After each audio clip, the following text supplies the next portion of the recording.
I'm Brian. I'm the youngest brother, and certainly by now you realize I'm the best looking. And when I'm done talking with you, you'll realize I'm the most intelligent as well. But that's of the brothers. Uh, my story is I started one day I was just walking across a parking lot and my chest got tight and it didn't go away. So I'm thinking, I bet I know what this is. Got checked out, and sure enough, it wasn't too much longer. I had a pacemaker, my first one, but I never felt real good with a pacemaker. It didn't give me much relief. So thankfully, Steve had told me about a gentleman named Jerry Luck. Now he was at the time uh, down at Lancaster, but I went down and saw him there, and of course he eventually went to Hershey, but I didn't follow Jerry Luck to Hershey. He gave me the name of David Silber, cardiologist, and Eric Popchus, and he said these guys are really good and they can take care of you. So sure enough, they looked right away and like, hey, you need a heart. And I know from the family's experience that they tend to get sick and really go downhill fast. So I was thankful that they were very aggressive. They realized that, and they got. I ended up spending over 3 months in the hospital before I got my heart, but I just was kept filling with fluid and could not keep it off. So I was on IV drips to keep the fluid off, and but all through those 3 months, I have to say it wasn't a bad. It was not a bad experience. It makes you look at things different, and you don't worry about little everyday things.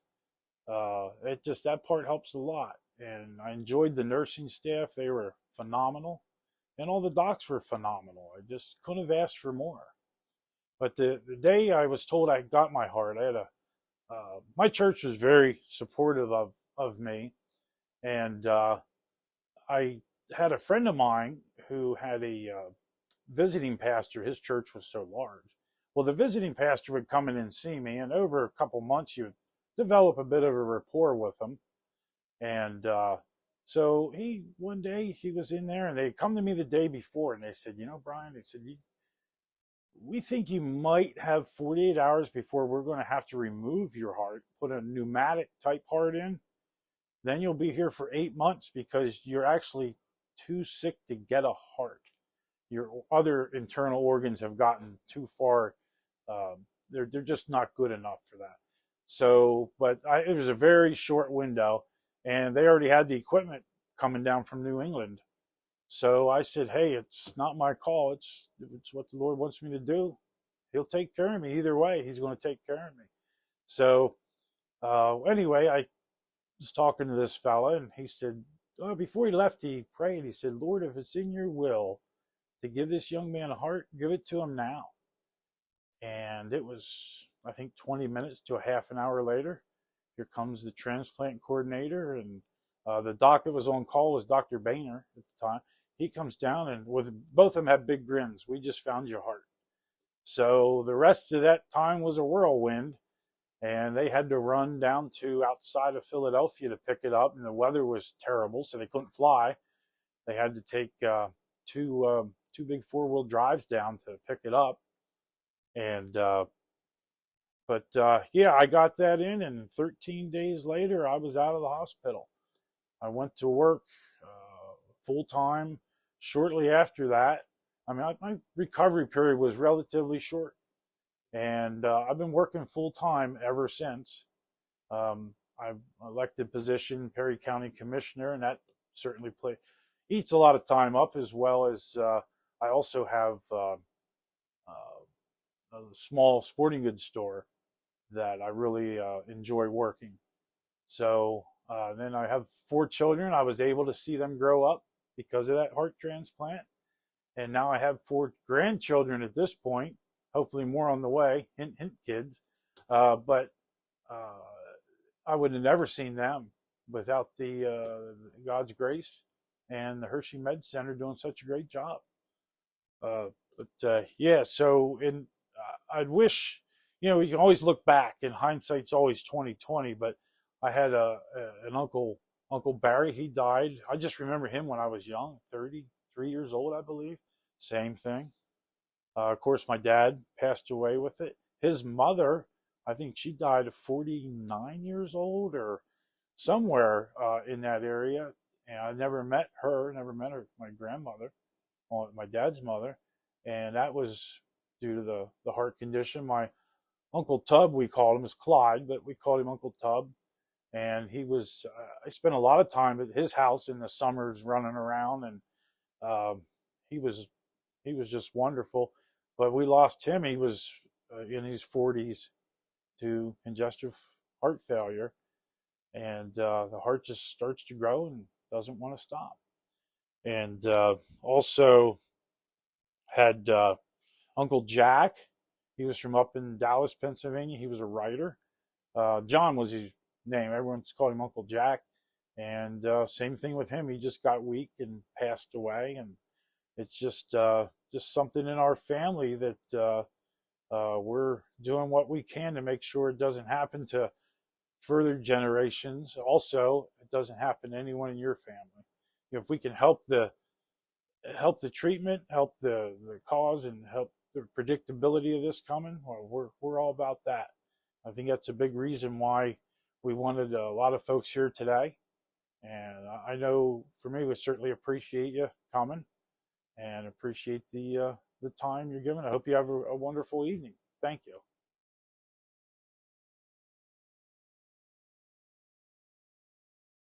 Hi, I'm Steve. I'm the oldest brother. I'm a little over 7 years out on my transplant. I received it in 2015. Uh, Briefly, my story of my heart failure began in 1998. Um, I went up through 4 different pacemaker defibrillators over the years. I received dozens of shocks, lots of surgical procedures and that, and then finally I was put on the transplant list in April of 2015 and received my heart July 29th, 2015. Um, Life was getting a little tougher at the end, but it's just unbelievable how much better I feel. I can go out. I like to fly fish. I go to Montana, I hunt, ride bicycle. My wife and I spend the winter now in Florida, being very active down there. And all this wouldn't be possible if it wasn't for the Gift of Life program. Uh, they made everything possible for us 3 brothers to get back pretty much to a normal life. And so please, if you're not an organ donor, become one today. There are people here.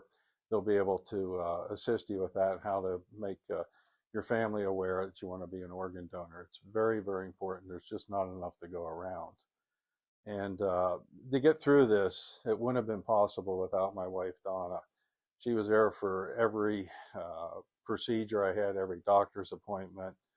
Was with me most of the times I got shocked, and I got shocked dozens of times. It was getting a little uncomfortable, but without her, I'd have never made this through. And that also brings me to it wouldn't be possible without family, uh, from my daughter Corey and son-in-law, friends Greg and Beth. And I'm sorry if I left somebody out, but I sure didn't mean to. But without family and friends, this wouldn't be possible. And I also would like to thank the transplant team, all the doctors, the literally probably hundreds of people involved in this whole process. For just me, it seemed amazing the attention you get, but what it took to bring all this together. Uh, and they keep in close touch. It just, they're an amazing group of people at Hershey Med. I can't say enough for them down there. Dr. Pops, just if you're here, you're an amazing doctor, an amazing person. And then a couple family members I'd like to mention. First is my uncle, Tom Gussler. He's always been my go-to guy when I needed advice. When I was feeling down or feeling up, it was always great to talk to him.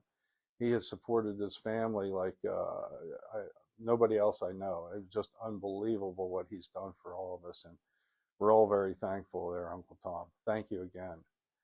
And I'm going to close out here. I don't want to keep it too long.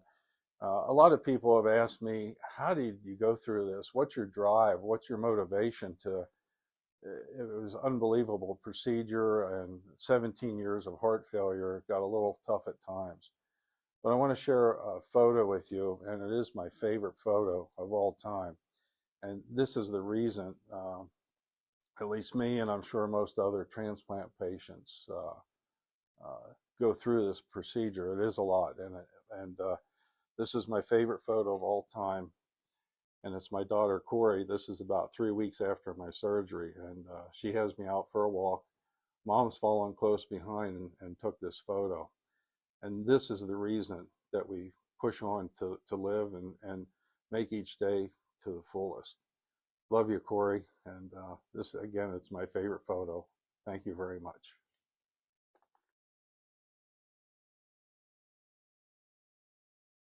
Well, by now you heard from Brian and Steve. Now it's Greg's turn.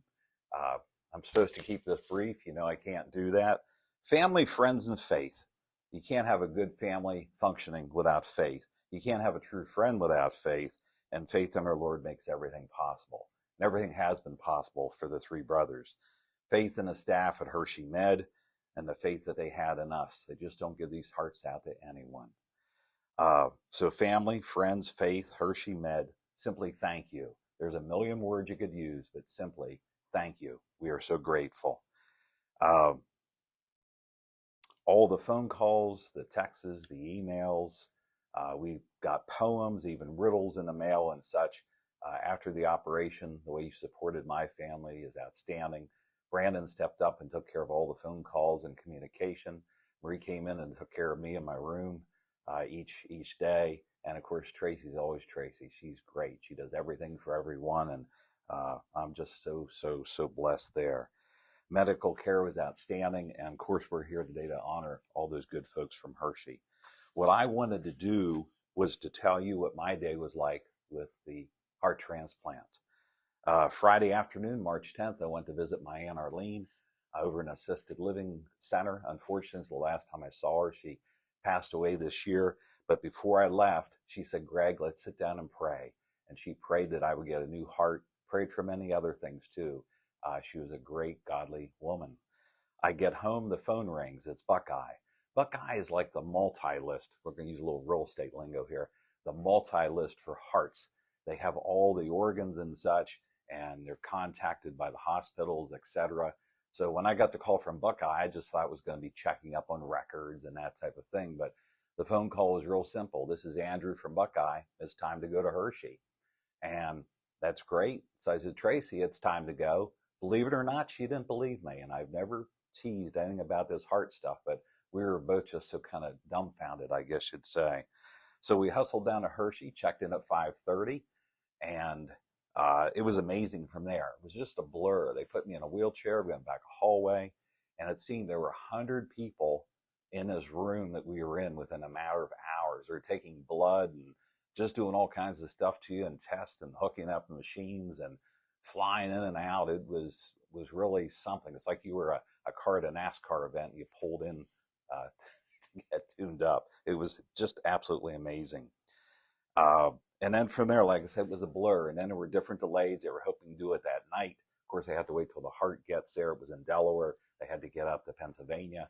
And originally there was supposed to be bad weather. It turned out they were able to fly to get the heart, and that all worked out great. So then it was going to be early in the morning the next day, and then another delay. And it almost got comical. The nurses would come in and be all apologetic.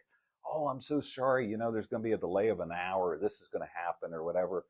And I just started to laugh. I said, I'm going to be here. Take your time. I'm going to be here. I'm not going to leave. Don't have to apologize for anything. This is great. And we've always had 100% faith in this, that this was going to happen. If we got a chance, it was going to work. Well, all of a sudden, 100 jumped up to 101%. They came in the room on Saturday, and they said they left to your heart. It's a whole team of folks going down to get the heart and other organs in this particular case. Yay for donors. And your doctor that left and is leading the team is Dr. Steve Allen. Well, of course, that's my eldest brother's name. And the fact that, you know, Steve Allen's picking up my heart, and Steve used to be a pilot, by the way. it was like, holy wow, that's really something. So our 100% faith jumped to 101, and everything just went great. Um, Eventually, they came in the room and said it's time to go. So I got to chat with Tracy and Brandon and Becca and Marie just a little bit. Never say goodbye, say see you later.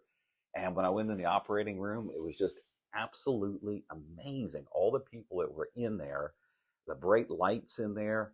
And I mean, there were just dozens of people all over the place in that room, and they were all there to help me, just to help me. It was really, really overwhelming. From the first time that I was diagnosed with this disease, I've never gotten mad at God. I've never gotten angry with my family because it's inherited. I've never shed a tear over it. I accepted it. Of course, I had two brothers that going through it, and so much family before that. And but when I went in there, it was just so overwhelming. And then there were more delays, and they'd send people over to talk to me to keep me calm, and I'd out talk them, and they'd kind of collapse and fall to the side. And they'd bring more folks up. They said it was 3 hours. It felt like 3 minutes to me. I was just so amped up to do this. It was just so great. And at one point he said, we're going to start. And I said, I need 2 things, if I may. They said, certainly. And I said, number one, if we've been in here for 3 hours, my family's out there waiting. They probably think we're halfway through with this. Could someone go out and let them know? And they said, yes. Someone immediately left the room, and I did that. And the second and most important is, I know there's a lot of people in this room, but as much as possible, could you all gather around? I thanked them. I left them know they're going to be part of history. 3 brothers, 1 hospital, 3 successful transplants. I gave them a little bit of a pep talk instead of them giving me one. And I explained to them, I said, you have to realize one thing. You're great doctors, you're great staff, a great team here, but you're not in charge. He's in charge. He's in charge. Let him guide your hand. Everything's going to be fine. And at that point, 5 years of emotion just poured out of me. I don't think it had to put me to sleep. I think I knocked myself out crying. Then all I remember, I woke up in my room. I knew it was my room because I looked across, and there's those boxes of the plastic gloves they use so much in the hospital. And there were 3 of them mounted on the wall. Well, in my room, they weren't mounted properly. The one in the middle was over an inch. You know how I'm a pain in the butt about stuff like that. And the box in the bottom, the small gloves, were put in upside down. And when I looked at that and saw that, I'm back in my room. No breathing tube. I was so lucky with that because I remember how Steve struggled with that breathing tube. I felt so bad for him when he had that. And I was just as calm and relaxed and as easy as could be. Then one nurse after another started to come in, and they started to just check me out. And they said, you okay? I said, yeah, everything's just great. It was absolutely amazing. I need to check my notes here. Oh, I said, thank you, Lord. That wasn't so hard, was it? 10 days later, I'm home. We still went back, of course, visit with doctor visits and a heart team, biopsies to make sure there's no sign of rejections. That all went well. Going to the lab to get your blood drawn. I never knew my body could make so much blood as much as they took out of me. Just finished up cardiac rehab. That was terrific. Everyone has just been so good to us. I'm so thankful for everyone at Hershey Med and every person that's in this room tonight. Your support has just been absolutely terrific. And of course, I get home a month later. I have a grandson, Logan. He's doing great, and everything's just working out wonderful for us. We're absolutely positively blessed. I thank you so much. And I'm just going to close with a windshield story. And I stole this from our pastor, so I'm not taking credit for it. I want to look ahead. So if you think of that big old windshield in your car, that's all for looking ahead. That's for looking forward. What's next? We can't keep looking back all the time. Well, we used to do this. We used to be able to do that, blah, blah, blah. That rear view mirror, that's that small part up there in the windshield. That's the part for looking back. Look back. Keep yourself balanced. Always have that memory. But let's look ahead. Let's see what's next. And thank you all again.